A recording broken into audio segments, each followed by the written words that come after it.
अब सिर्फ 15 दिन बचे हुए हैं और आप में से काफी सारे स्टूडेंट हैं जो फिजिक्स में 50 से 60 नंबर की रेंज में फंसे हुए हैं या हो सकता है उससे भी कम।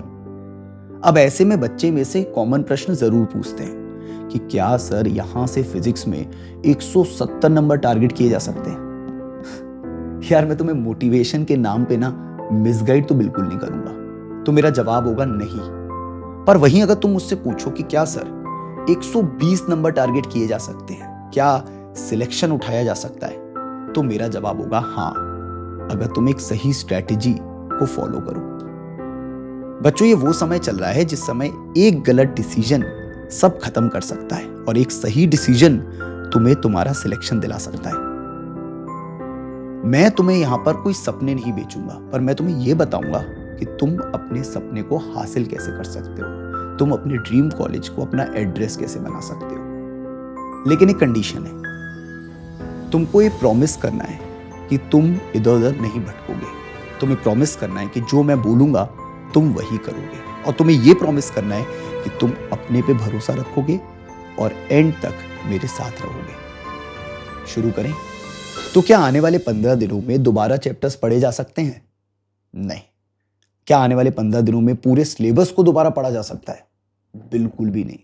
क्या आने वाले 15 दिनों में एक एक चैप्टर की बैठ के प्रैक्टिस करी जा सकती है? नहीं। तो फिर करें तो करें क्या? पिछले 10 सालों में नीट के पेपर में ऐसे बहुत सारे टॉपिक्स हैं जिनसे क्वेश्चंस लगातार रिपीट हुए हैं। ऐसे बहुत सारे टॉपिक्स हैं जिनसे क्वेश्चंस बने हैं। ऐसे बहुत सारे छोटे छोटे सब टॉपिक्स हैं जिनकी बारीकी से मैंने एक लिस्ट बना ली है। अगर आप कोई भी चैप्टर पढ़ रहे हैं इस समय, तो आपको पहले से पता होना चाहिए कि इसके अंदर क्या चीज इंपॉर्टेंट है और क्या चीज आप लगभग स्किप कर सकते हैं।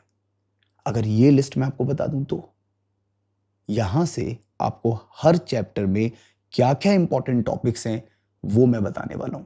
तो जरा ध्यान से इस लिस्ट को देख लीजिएगा। सबसे पहले स्टार्ट करते हैं मॉडर्न फिजिक्स। सबको पता है मॉडर्न फिजिक्स बहुत इंपॉर्टेंट, लेकिन मॉडर्न फिजिक्स में क्या इंपॉर्टेंट है? अगर हम बात करें डुअल नेचर की, तो सबसे ज्यादा जो क्वेश्चन पूछे गए हैं वो फोटोन थ्योरी से रिलेटेड क्वेश्चन पूछे गए हैं। और अगर मैं बात करूं फोटो इलेक्ट्रिक इफेक्ट की, तो आइंस्टाइन इक्वेशन और ग्राफ से सबसे ज्यादा क्वेश्चन पूछे गए हैं। एटम्स में बोर्स मॉडल, जिसके अंदर रेडियस, स्पीड, एनर्जी, इनसे मोस्टली क्वेश्चन पूछे जाते हैं। और रदरफोर्ड में क्लोजेस्ट डिस्टेंस, बड़ा इंपॉर्टेंट टॉपिक है, इससे क्वेश्चन पूछे गए हैं। न्यूक्लिया के अंदर Q value of a reaction, बड़ा आसान सा सब्जेक्ट है, बड़ा आसान सा टॉपिक है, आराम से देखा जा सकता है। एंड बाइंडिंग एनर्जी और से ग्राफ से रिलेटेड आपको क्वेश्चंस देखने का मौका मिलेगा।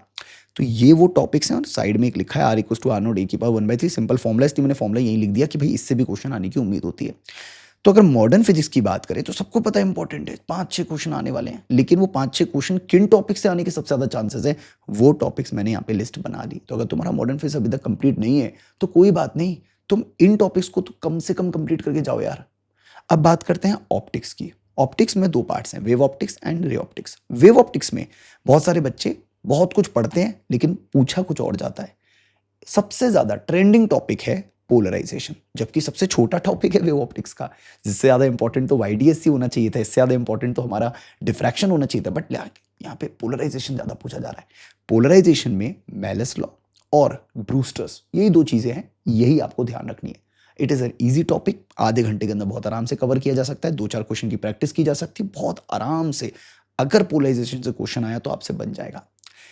वहीं YDSC एक बार रिवाइज करके जरूर जाइएगा, जिसमें आप इंटेंसिटी का वेरिएशन जो हम पढ़ते हैं उसको रिवाइज करिएगा, और basic location of maximum minima. बहुत डेप्थ में जाने की जरूरत नहीं है, basic location of maximum minima revise कर सकते हैं। अगर बात करें ऑप्टिक्स की, रे ऑप्टिक्स पढ़ने में 1-1 महीना लग जाता है। इसमें कौन कौन से टॉपिक्स हैं जो इंपॉर्टेंट है? देखिए, फॉर्मूले तो आपको सारे ही रिवाइज करने हैं और मैं आपको कराऊंगा भी, लेकिन फॉर्मूले कौन से रिवाइज करने हैं? आप मिरर और लेंस फॉर्मूला रिवाइज करिए, और सबसे इंपॉर्टेंट लेंस मेकर फॉर्मूला जरूर रिवाइज करके जाइए। इसके क्वेश्चन पढ़ के जाइए, लगा के जाइए, लेंस इन मीडियम पढ़ के जाइए। तो लेंस मेकर फॉर्मूले में एक वेरिएशन होता है लेंस इन मीडियम, इसको नोट कर लीजिएगा, ये भी आप पढ़ के जाइए। और कॉम्बिनेशन ऑफ लेंस से काफी बार क्वेश्चन रिपीट हुआ है, तो ये वो टॉपिक है जो सारे बच्चों को मस्ट डू लिस्ट में डाल देना चाहिए। और अगर आपने ऑलरेडी पढ़ रखा है, बहुत अच्छी बात है। अगर आपने पूरा सिलेबस कवर कर रखा है, थोड़ा बहुत छूटा हुआ है या थोड़ा बहुत कवर कर रखा है, ठीक है, अच्छी बात है, पर इन टॉपिक की लिस्ट से क्वेश्चंस को जरूर करके जाइएगा, क्योंकि ये मोस्ट आस्क्ड टॉपिक्स हैं।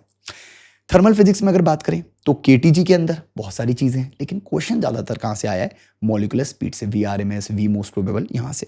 थर्मोडायनेमिक्स में प्रोसेसेस हैं, सिंपल प्रोसेसेस रिवाइज करके जाइए, फर्स्ट लॉ से रिलेटेड क्वेश्चन आपको देखने का मौका मिलेगा। और एमओएचटी के अंदर कंडक्शन, जो 2025 में भी पूछा गया था, कंडक्शन से रिलेटेड क्वेश्चन देखने का मौका मिल सकता है। तो ये आपके थर्मल फिजिक्स के मेन टॉपिक्स लिस्ट है।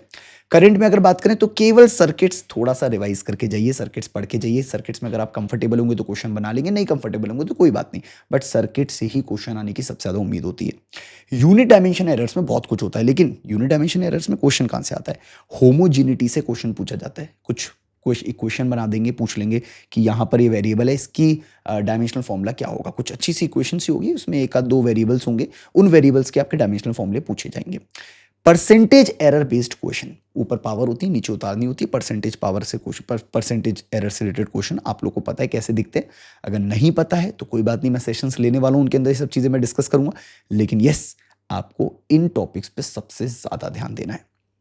काइनेमेटिक्स की बात करें तो बहुत कम पूछा गया पिछले 10 सालों में। हम पढ़ते बहुत है लेकिन पूछा बहुत कम गया है, लेकिन पढ़ना जरूरी भी होता है क्योंकि बेसिक्स में आता है, बट स्टिल आप इसके बेसिक्स एक बार रिवाइज करके जाएंगे। मैं अभी आने वाले समय में मैराथन सेशंस लेने वाला हूँ, उसके अंदर आप मेरे साथ जुड़ करके काइनेमेटिक्स रिवाइज कर सकते हैं। इनफैक्ट कल ही हम 1 से 1.5 घंटा काइनेमेटिक्स को देंगे, तो आप वहां पर रिवाइज कर सकते हैं मेरे साथ। इलेक्ट्रोस्टैटिक्स बहुत बड़ा चैप्टर है, बहुत बड़ा। अब इसमें क्या रिवाइज करना है वो सुन लीजिए। डाइपोल मोस्ट इंपॉर्टेंट टॉपिक है, बिना पढ़े मत जाना, डाइपोल से क्वेश्चन आने के चांसेस बहुत हाई है। इलेक्ट्रिक पोटेंशियल, लेकिन इलेक्ट्रिक पोटेंशियल किसका, शेल का। शेल में से क्वेश्चन पूछे जाएंगे और इससे रिलेटेड जो ग्राफ्स होते हैं शेल के, वो बड़े सिंपल ग्राफ होते हैं, वो पढ़ के जाइएगा। और तीसरे नंबर पे अगर इससे आप मुक्त हो जाएं, आपको समझ में आ जाए, तो फिर आप गॉस लॉ और फ्लक्स रिवाइज करके जाइएगा कि कहाँ चार्ज रखा है, उससे कितना फ्लक्स बन रहा है। बेसिक्स हैं, बहुत कठिन चीज़ें नहीं है। अगेन, अगर इनमें से कोई भी टॉपिक आपको लगता है कि सर मेरे को आपके साथ पढ़ना है, सर मेरे को आपके साथ रिविजन करना है, तो आप मेरे साथ रिवाइज कर लीजिएगा। ईएमडब्ल्यू की अगर बात करें तो केवल इक्वेशन बेस्ड क्वेश्चन पढ़ के जाइएगा। इक्वेशन कैसी दिखती है, ई नॉट दिया जाता है, बी नॉट पूछा जाता है, बी नॉट दिया जाता है, ई नॉट पूछा जाता है। एक की इलेक्ट्रिक फील्ड या मैग्नेटिक फील्ड दी जाती है, दूसरे की पूछी जाती है। ऐसी जेई का पैटर्न है और नीट में भी यही पैटर्न बनेगा। Centre of mass and collision की बात करते हैं। सेंटर ऑफ मास में सिंपल लोकेशन निकालनी आनी चाहिए, फॉर्मूले रटे हुए होने चाहिए, किसका सेंटर ऑफ मास कहाँ होता है, और सिंपल सेंटर ऑफ मास निकालना आना चाहिए। वही m1 x1 plus m2 x2 upon m1 plus m2 वाला फॉर्मूला। साथ ही साथ हेड ऑन कोलिजन पढ़ के जाना है, उसके अंदर एनर्जी लॉस का कॉन्सेप्ट जरूर पढ़ के जाना है। एनर्जी लॉस कितनी होती है, और खासकर इन इलास्टिक कोलिजन में एनर्जी लॉसेस कितने होते हैं, वो पढ़ के जरूर जाइएगा। ये लिस्ट मैं आपके साथ शेयर कर दूंगा, परेशान मत होइएगा, टेलीग्राम चैनल पे शेयर कर दूंगा। प्रॉपर्टी ऑफ सॉलिड्स की बात करते हैं। प्रॉपर्टी ऑफ सॉलिड्स में केवल यंग्स मॉडुलस से रिलेटेड क्वेश्चन है ना। तो यंग्स मॉडुलस आपको पता है, स्ट्रेस अपॉन स्ट्रेन का फॉर्मूला होता है। बड़े सिंपल से क्वेश्चन होते हैं, स्ट्रेच वगैरह दिया जाता है, यंग्स मॉडुलस पूछा जाता है, या यंग्स मॉडुलस दिया जाता है, स्ट्रेच वगैरह पूछा जाता है। एक बेसिक लेवल का आइडिया लेके जाइएगा। मैंने सारे चैप्टर्स की लिस्ट बना दी है, पर मैं चाहता हूं कि ये टॉपिक्स आप जरूर पढ़ के जाएं। वेव खुद में बहुत बड़ा चैप्टर है, लेकिन उसके अंदर सबसे ज्यादा क्वेश्चन कहां से आए हैं, organ pipe, closed eight one and open at both and, यहीं से क्वेश्चन आए हैं। जो आप वो कहते हो स्टैंडिंग वेव्स, वही ऑर्गन पाइप में बनने वाली स्टैंडिंग वेव्स, वो first harmonic, second harmonic, third harmonic, या फर्स्ट ओवरटोन, सेकंड ओवरटोन, यहीं से क्वेश्चन आते हैं। और स्पीड ऑफ द वेव बड़ी सिंपल सी स्पीड ऑफ द वेव होती है, √T/μ जो फॉर्मूला होता है, वो स्ट्रिंग वाली वेव, उसका फॉर्मूला जरूर पढ़ के जाएं, ठीक है। इसके बाद मेरे को लगता है लिस्ट तो खत्म हो गई, बट येस, जैसा मैंने आपसे बोला, अगर आप कंटिन्यू कर रहे हैं, अगर आपको लगता है कि सर ये टॉपिक्स हमने पढ़े हैं लेकिन अब याद नहीं आ रहे हैं, और बहुत सारे बच्चे इस समय मैं जानता हूँ आप परेशान हैं, आपके अंदर बहुत सारी चीज़ें हैं, आपने साल भर मेहनत करी है, कहीं थोड़ा पढ़ा है, कहीं थोड़ा छूटा है, बहुत सारी दिक्कतें रही हैं। साल बड़ा होता है, लोग कहते तो हैं, बहुत आसान होता है बोलना कि साल भर पढ़ा होगा, साल भर किया होगा, लेकिन वो वही समझ सकता है जो पढ़ाता है और जो पढ़ता है, कि भाई साइनसोइडल वेव तो बनी है, मतलब कहीं ना कहीं हमारे अप्स एंड डाउन्स आए हैं, कहीं ना कहीं पैच वर्किंग रह गई है। वो पैच वर्किंग मैं तुम्हारी कंप्लीट कराऊंगा इन अवर मैराथन सेशन। तो बच्चों, मैराथन सेशन केवल इसलिए नहीं है कि हम 12 घंटे का सेशन लेंगे तो हम सब कुछ एक बार, it is mostly for those students जो एक बार में एक प्रॉपर रिवीजन करना चाहते हैं, क्योंकि कभी कभी आप अपने एंड से रिवाइज करते हो तो चीज़ें आपसे छूट जाती हैं। उसका ध्यान रखते हुए इस मैराथन सेशन को अलाइन किया गया है। कल हम kinematics, laws of motion, work power energy, centre of mass collision, rotational motion, gravitation, unit dimension errors, vernier caliper, screw gauge, ये सब कुछ कंप्लीट करने वाले हैं। सेशन थोड़ा बड़ा होगा, मुझे पता है कि सेशन बड़ा होगा, लेकिन मुझे ये भी पता है कि जो बच्चे सीरियस हैं, जो बच्चे चाहते हैं कि हाँ सर एक रिवीजन आपके साथ हो जाए, हमसे कुछ छूट ना जाए, हम सारे फॉर्मूले रिवाइज कर लें आपके साथ, तो भाई कल की क्लास में आ जाना। कल की क्लास में तुम्हें सब कुछ रिवाइज करा दूंगा, तुम्हें ऐसा महसूस करा दूंगा कि तुम्हारी पूरी क्लास 11th की फर्स्ट बुक तुम्हारे हाथ में है, तुम्हें कंप्लीट हो चुकी है, तुम्हारे कॉन्फिडेंस में आ जाएगी। बट ध्यान रखना, पूरा सेशन लेना ज़रूरी है। अगर आप आधा अधूरा सेशन लेते हैं और इस समय लेते हैं तो ये गलती मत करिएगा। इस समय अगर आप पूरा रिवीजन चाहते हैं तो आप पूरा सेशन ज़रूर लीजिएगा।